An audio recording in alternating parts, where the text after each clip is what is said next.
அஸ்ஸலாமு அலைக்கும். Hi friends. இன்றைக்கி ஃபுல்லாக வந்து கிளீனிங் ஒர்க் தான்.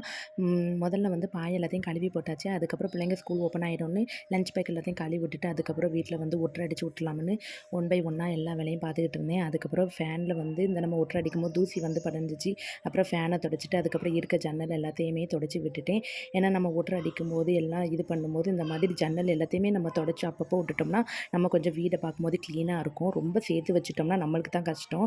அதுக்கப்புறம் வீட்டு எல்லாத்தையும் கூட்டி விட்டுட்டு, அதுக்கப்புறம் வந்து வெளியில் முத்தத்தை கழுவி விட்டுட்டோம்னா வீட்டுக்குள்ளே இருக்க திங்ஸ் எல்லாத்தையும் வெளியில் வச்சுட்டு அதுக்கப்புறம் நம்ம வீட்டை தொடச்சிடலான்னு எல்லா திங்ஸையுமே வந்து திருநீர் கழுவி விட்டுட்டு எல்லா திங்ஸையும் வெளியில் வச்சுட்டு அதுக்கப்புறம் வீட்டையுமே தொடச்சி விட்டாச்சு. அதுக்கப்புறம் நிறைய துணி வர சேர்ந்துருந்துச்சா ரொம்ப சேர விடக்கூடாதுன்னு அப்புறம் மிஷினில் வந்து சோப்பாட ஆரம்பிச்சிட்டேன். அப்பா வீட்டுக்கு தான் வந்திருந்தேன். 3 பேக்கெட் துணி ஏற்கனவே வீட்டில் வந்து ட்ரையர் சுத்தாதான், அதனால் அப்பா வீட்டுக்கு வந்து அவ்வளோ துணியும் சோப்பாட்டை எடுத்தாச்சு. அதுக்கப்புறம் வீட்டுக்கு வந்து நம்ம வீட்டில் இன்றைக்கி வந்து நார்மல் சாப்பாடு தான். இன்றைக்கி வந்து சோறு பொங்கி மிளகு ரசம் வச்சு பருப்பு